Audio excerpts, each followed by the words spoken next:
Setiap negara memiliki cara tersendiri untuk mengatur kekayaan yang ada di negara mereka. Beberapa negara memanfaatkan sumber daya yang ada di wilayah mereka, mengembangkan pasar, menguatkan potensi tenaga kerja, dan lain sebagainya. Tujuannya hanya satu, yaitu untuk menciptakan sistem yang lebih baik bagi para penduduknya. Ada juga beberapa negara di dunia yang berhasil mengembangkan negara mereka hingga masuk ke dalam urutan negara terkaya di dunia, dan salah satunya adalah Cina. Mereka telah naik menjadi monster ekonomi super yang menguasai pasar ekonomi global. Berbagai aspek dapat digunakan untuk mengukur kekayaan dari suatu negara, tetapi para ahli di seluruh dunia lebih banyak menggunakan produk domestik bruto atau PDB sebagai indikator kekayaan dari suatu negara. Karena itu, urutan negara terkaya dilihat dari besar atau kecilnya PDB dari negara itu sendiri. Berdasarkan produk domestik bruto atau PDB di seluruh dunia, Cina menjadi negara terkaya kedua di dunia setelah Amerika Serikat. Bayangkan, Amerika Serikat menyatakan kemerdekaan tahun 1776.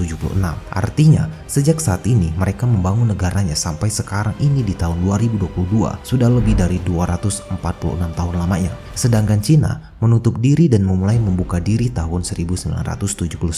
Sejak saat itu, Cina dianggap mulai membangun negaranya dengan sungguh-sungguh. Artinya, hanya dalam waktu 44 tahun saja sudah membuat Amerika Serikat panas kursinya. Bayangkan kalau mereka sudah membangun dalam waktu 200-an tahun.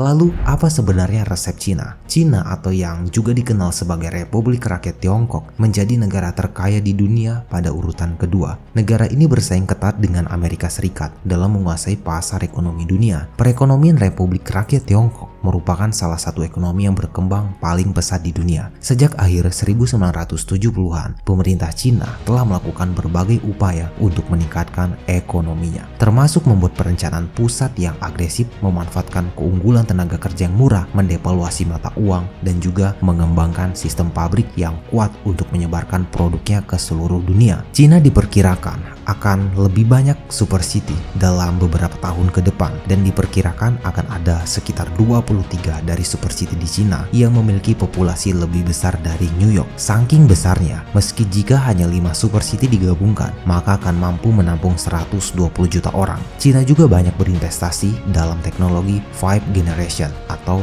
5G sebagai bagian dari upaya modernisasi dan juga urbanisasi. Tujuannya adalah untuk membuat rumah menjadi saling terhubung sehingga mereka sangat terotomatisasi, sementara siswa dapat menggunakan pembelajaran realitas virtual untuk membantu segala hal mulai dari bimbingan online hingga pekerjaan rumah. Morgan Stanley mengatakan beberapa sektor yang menjadi tujuan investasi menarik di Cina saat ini diantaranya adalah infrastruktur, teknologi, Internet of Things, dan juga perangkat lunak. Sementara JP Morgan Chase mengatakan pertumbuhan Cina akan berkembang dalam sektor lainnya, khususnya real estate, industri, dan juga perawatan kesehatan.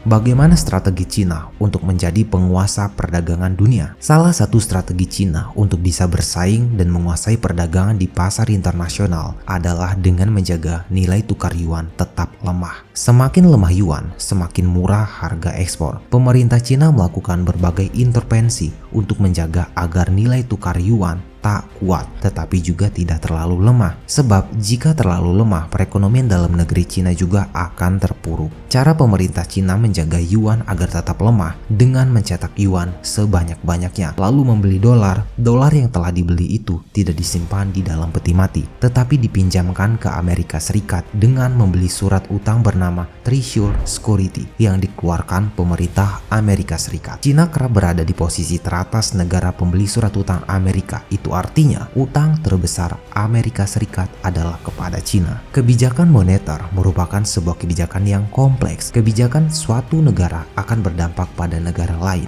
terlebih negara-negara yang memiliki hubungan perdagangan atau hutang piutang. Amerika sudah begitu lama kesal dengan kontrol Cina yang menjaga yuan tetap lemah. Tetapi ketika Cina mengambil sikap untuk mendongkrak yuan, toh Amerika juga terkena imbasnya. Mengapa Cina berkembang begitu cepat? Kemajuan bangsa Cina tidak lepas dari penguasaan sains dan juga teknologi. Cina selalu mengundang investor dan juga insinyur asing untuk masuk ke negaranya. Tapi ini disertai dengan persyaratan yang memungkinkan penduduk lokal bisa menguasai teknologi baru. Misalnya, mereka mewajibkan seluruh gambar teknik dari proyek yang dibangun di negara mereka diserahkan dan disimpan di sebuah badan arsip pemerintah yang sekaligus sebagai referensi bagi para insinyur mereka, yaitu Cina. Cina juga memiliki kemampuan reverse engineering atau terbiasa untuk beli, bongkar, amati, tiru, dan modifikasi terhadap semua produk teknologi terbarunya. Ini akhirnya membuat mereka menjadi raksasa teknologi bidang apa saja. Semua ini merupakan wujud dari cita-cita mereka untuk menjadikan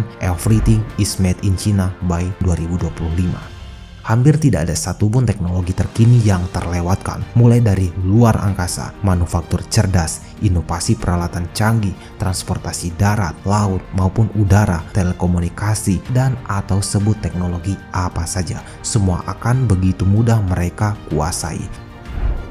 Apa perbedaan Cina dan Amerika Serikat? Cina sangat konsisten untuk mengembangkan status dirinya dari sisi ekonomi maupun teknologi. Berbeda dengan Amerika Serikat yang justru banyak melakukan kebijakan kontroversial. Tidak aneh kalau ke depan tidak ada satupun negara yang akan mampu menghambat pertumbuhan Cina yang sangat cepat dan juga masif di mana-mana, termasuk Amerika Serikat sendiri. Cina adalah negara superpower. Sudah ratusan tahun dunia ini diwarnai dengan Western way of thinking mengenai kekuasaan atau kekuatan. Sudah ratusan tahun dunia mengalami hukum rimba, yang berkuasa adalah yang memiliki kekuatan. Itulah yang terjadi selama ratusan tahun, minimal 200 tahun belakangan ini. Negara-negara barat yang kuat menaklukkan negara di Asia dan juga Afrika, mendudukinya, menguasainya, dan juga menikmati kekayaannya. Itulah yang terjadi dengan Cina. Nah, dengan persepsi ratusan tahun terhadap Western way of thinking, menjadi tidak aneh apabila kemudian banyak negara, terutama negara barat, sangat khawatir dengan apa yang tengah terjadi. Cina muncul sebagai negara yang kuat. Cina bahkan sudah banyak meramalkan akan terjadi kekuatan baru, mengalahkan Amerika Serikat sebagai the superpower.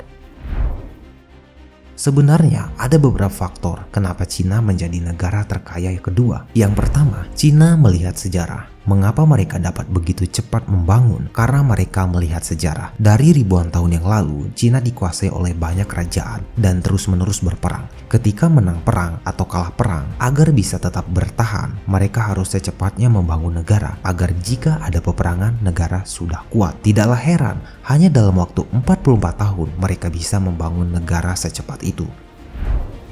Yang kedua, Cina penuh persaingan. Segala keahlian terdapat di sana. Mulai dari bekerja, memulai usaha, sekolah, semua penuh persaingan. Tidak ada yang tidak ada persaingan. Sehingga mereka hanya ada satu pilihan untuk terus lebih baik lagi dari sebelumnya. Jika tidak, mereka akan tersisih.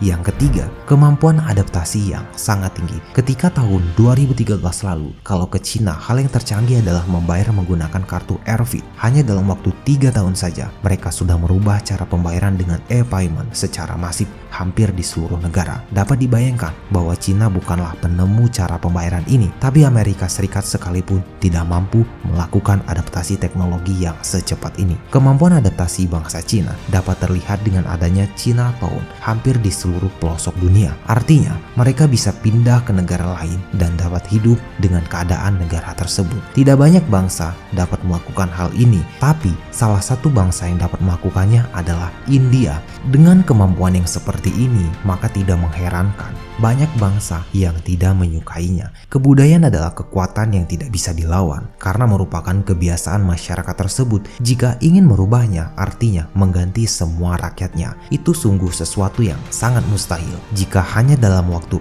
44 tahun mereka sudah seperti ini, dapat dibayangkan apa yang akan terjadi 44 tahun ke depan. Sekian dari saya ucapkan terima kasih dan sampai bertemu pada video selanjutnya.